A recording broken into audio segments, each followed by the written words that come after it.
7 उत्तराखंड प्रवक्ता परीक्षा 2021 के बारे में हम सभी को पता है कि इस बार जो परीक्षा है उसको 2 भागों में बांटा गया है। पहले आपका स्क्रीनिंग टेस्ट होगा जिसमें सामान्य अध्ययन और जो शिक्षण अभिरुचि बाकी जो सिलेबस होगा आई होप आपको पता होगा। पहले स्क्रीनिंग जो परीक्षा है वो होगी, उसके बाद उसको क्वालिफाई करने के बाद ही आप लोग अपने सब्जेक्ट के लिए जो पेपर है वो दे पाएंगे। तो यहाँ पे सामान्य अध्ययन का जो सिलेबस है वो आपको पता होगा ही। 150 जो अंक हैं ये पूर्णांक हैं इसमें, यानी 150 अंकों का ये टोटल पेपर होगा, जिसमें सामान्य ज्ञान, उत्तराखंड, सामान्य बुद्धि परीक्षण, सामान्य हिंदी और शिक्षण अभिरुचि। ठीक है, तो ये सारी आपके सिलेबस में हैं।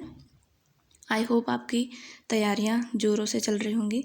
तो यहाँ पे ये जो है आपके पास सामने दिख रहा है जो स्क्रीन में, ये है 2009 का सामान्य अध्ययन के लिए जो क्वेश्चन पेपर आया था प्रवक्ता परीक्षा में, ये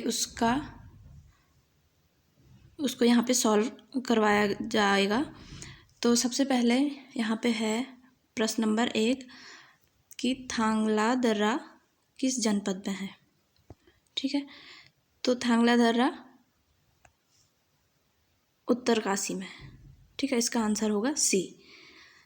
सेकंड क्वेश्चन है राजजात कितने वर्षों बाद निकाली जाती है।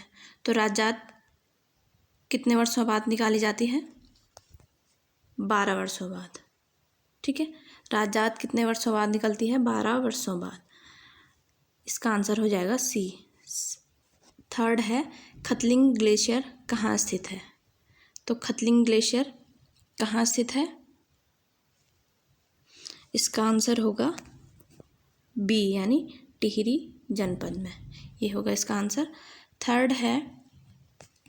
फोर्थ है नैनीताल जनपद की सीमा से स्पर्श करते जिलों की संख्या कितनी है। तो आपके पास ऑप्शन है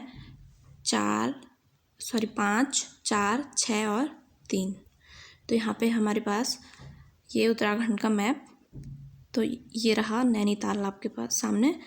नैनीताल जो है यहाँ से शुरू करें अगर हम,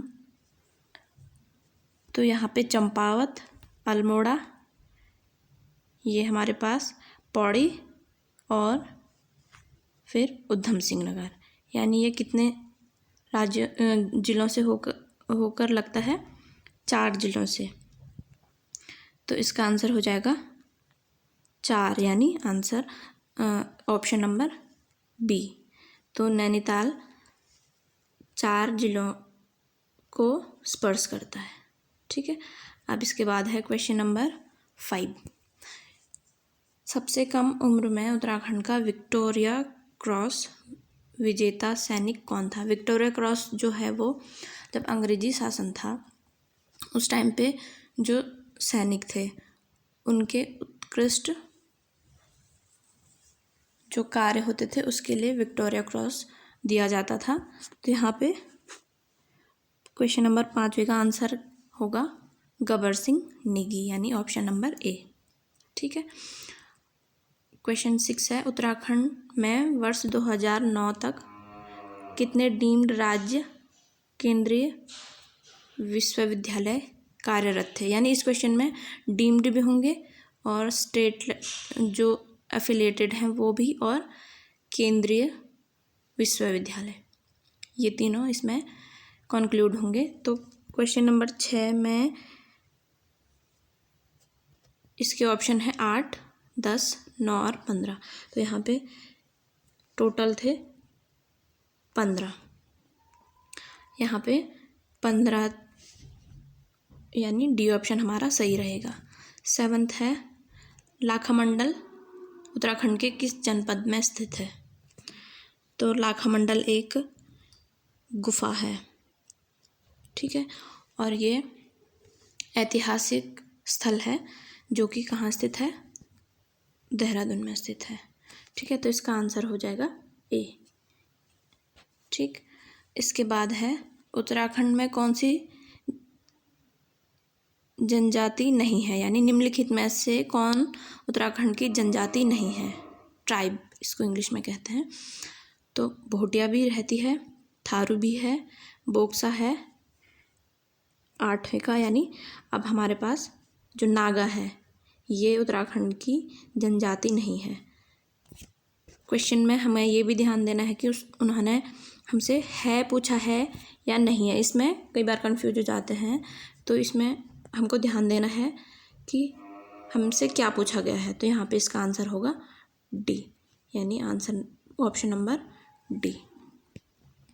तो ये हो गया 8th क्वेश्चन। 9th क्वेश्चन हमारे पास है केंद्रीय भवन अनुसंधान संस्थान, ये कहाँ पे स्थित है? यह है रुड़की, ऑप्शन नंबर डी इसका आंसर होगा। 10वां है कलवा तथा बीजा सिंह कौन थे? ठीक है, इसमें ऑप्शन है स्वतंत्रता सेनानी, व्यापारी, पेंटर या खिलाड़ी। तो ये दोनों क्या थे? हमारे स्वतंत्रता सेनानी थे। ठीक है, क्वेश्चन नंबर 11 है उत्तराखंड में किस नदी का नाम राठ वाहिनी है? ठीक है, इसके ऑप्शंस हैं नयार, पिंडर, रामगंगा एंड सरयू। तो यहाँ पे ऑप्शन सी रामगंगा। ठीक, अब 12वां क्वेश्चन है प्रसिद्ध गौचर मेला कब प्रारंभ हुआ था? गौचर मेला कब प्रारंभ हुआ था? 1930, ऑप्शन ए। ऑप्शन बी है 1951, ऑप्शन सी है 1961 और ऑप्शन डी है 1943। तो यहाँ पे हमारा सही आंसर है ऑप्शन डी 1943। कुछ क्वेश्चन सॉल्व किए हैं पहले, इसलिए इनमें टिक लगाया गया है। और 13th क्वेश्चन है मालपा नामक स्थान क्यों प्रकाश में आया? तो ऑप्शन है पर्यटन स्थल है, भूस्खलन के कारण, व्यापार या खेल। तो इसका सही आंसर है ऑप्शन बी, यानी यहाँ पे जो था ये इसमें भारी भूस्खलन के कारण ये जो स्थान है ये प्रकाश में आया।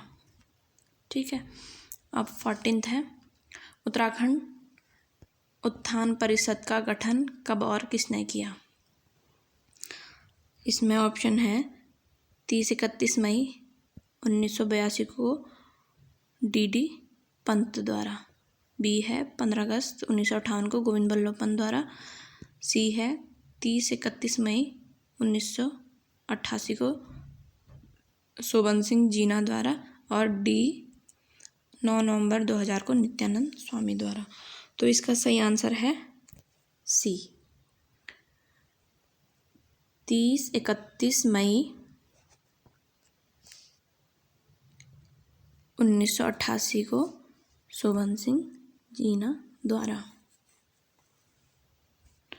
क्वेश्चन नंबर 15 है उत्तराखंड का वाणिज्य संस्थान किससे संबंधित है? ये कहाँ है? देहरादून में स्थित है। देहरादून का वाणिज्य संस्थान किससे संबंधित है? तो ये है, इसके ऑप्शन संगीत, बी है भूविज्ञान, सी है पुरातत्व, आर्कियोलॉजी इसको कहते हैं, और डी है अभियंत्रण यानी इंजीनियरिंग। तो 15वां जो क्वेश्चन है वाणिज्य संस्थान जो देहरादून में है ये किससे संबंधित है? ये है ऑप्शन नंबर बी भूविज्ञान यानी जियोलॉजी। इसके बाद क्वेश्चन नंबर 16 निम्नलिखित में कौन सुमेलित नहीं है? चंडी प्रसाद भट्ट पर्यावरण, बी बिछेंद्रीपाल पर्वतारोहण, सी है जसपाल राणा साहित्य और डी है BC खंडूड़ी राजनीति। तो ए सही है, चंडी प्रसाद भट्ट जो है वो पर्यावरण से संबंधित है, बी भी सही है, ये बिछेंद्री पाल जो हैं वो पर्वतारोहण से संबंधित है। सी, ये जसपाल राणा हैं जो वो हमारे खेल से संबंधित है। तो ये सी ऑप्शन यहाँ पे हो जाएगा कि जसपाल राणा साहित्य से संबंधित नहीं है, तो ये यहाँ पे सुमेलित नहीं होगा। ठीक है। निम्नलिखित में से किसे उत्तराखंड का गांधी कहा जाता है? ए सुंदरलाल बहुगुणा, बी इंद्रमणि बडोनी, सी चंद्र प्रसाद भट्ट और डी हेमवती नंदन बहुगुणा। तो इसका ऑप्शन बी यानी इंद्रमणि बडोनी को उत्तराखंड का गांधी कहा जाता है।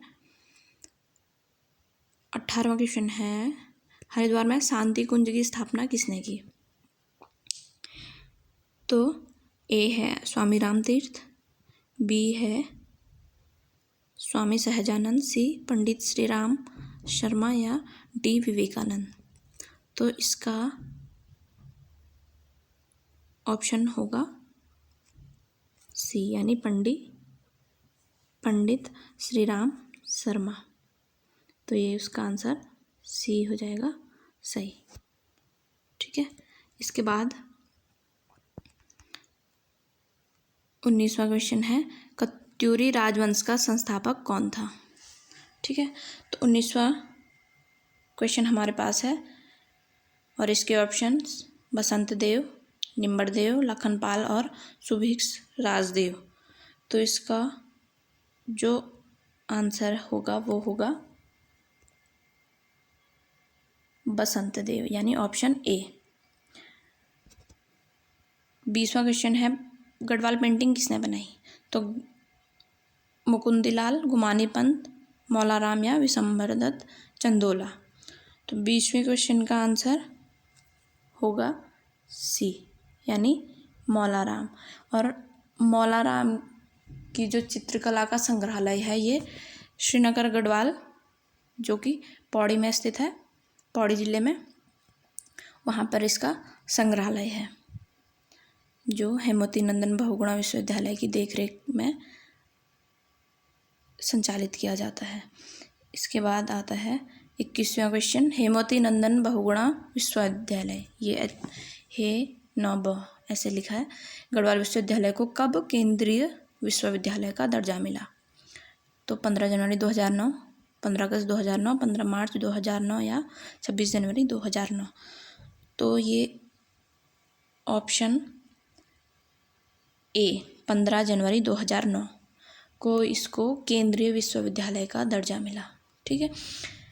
जो कुमाऊं यूनिवर्सिटी है यानी कुमाऊं विश्वविद्यालय है जो नैनीताल में, वो अभी स्टेट यानी राज्य के अधीन ही है और ये हेमवती नंदन बहुगुणा विश्वविद्यालय अब केंद्रीय विश्वविद्यालय है। 1973 में दोनों विश्वविद्यालयों की स्थापना हुई थी। एक जब उत्तराखंड में विश्वविद्यालय बनाने को लेकर आंदोलन हुआ था तो एक गढ़वाल मंडल में और एक कुमाऊं मंडल में विश्वविद्यालय बनाया गया। 22वां क्वेश्चन है, महात्मा गांधी ने अनासक्ति योग टीका कहाँ लिखी? महात्मा गांधी की जो एक पुस्तक है अनासक्ति योग टीका, उन्होंने कहाँ लिखी? कौसानी, अल्मोड़ा, हरिद्वार या पौड़ी। तो इसका आंसर है ए कौसानी। कौसानी में यहाँ पे इनका आश्रम भी है, अनासक्ति आश्रम, और कौसानी अपने आप में एक हिल स्टेशन भी है जहाँ से त्रिशूली की पूरी पहाड़ियाँ दिखती हैं इसके सामने। तो यहाँ पे इसका आंसर हो जाएगा ऑप्शन नंबर ए कौसानी। ठीक है। 23 क्वेश्चन है, इसका पेशावर कांड का नायक किसे कहा जाता है? तो इसमें पेशावर कांड का नायक किसे कहा जाता है? केसर सिंह रावत, वीर चंद्र सिंह गढ़वाली, हरक सिंह रावत या नारायण सिंह गोसाई। तो